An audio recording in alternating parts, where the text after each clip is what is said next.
High বন্ধুরা, video করা হয়নি, বাড়ি গিয়েছিলাম। একটা বাংলাদেশে ভালো গান উঠেছে, তোমরা শুনতে হয়েছ।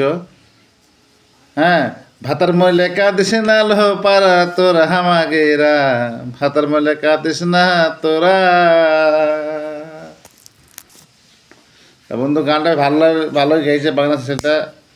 ভিডিও ছাড়া হয়নি, বহুত মাঝে পর ভিডিওটা ছাড়ছে। লাইক ভালো লাগলে কমেন্টস হ্যাঁ করবা। এই ঘুমে উঠলাম, বিড়িটাকে ধরালাম। বাঙালি ধরো বুঝতে পারছো, বিড়ি ছাড়া চলতে পারে না। আমিও তোরা বিড়ি খাইনি, তার লেগে লাই বিড়ি আমি খুব কমই খাই, সারাদিনে একটা দুটো খাই। তো বাই, ভিডিওটা ছাড়লাম, দেখবা আবার সে উড়িষ্যায় চলে এসছে, দেখতে পেয়েছ। ঈদে বাড়ি যাব, এবং বাড়ি যাওয়ার কোনো চান্স নাই, ঈদে ছাড়া লাইন নেই। ভালো থাকো সবাই, আমার লোক দোয়া করবা, আমি যেন বিড়িটা যেন বেশি খাই।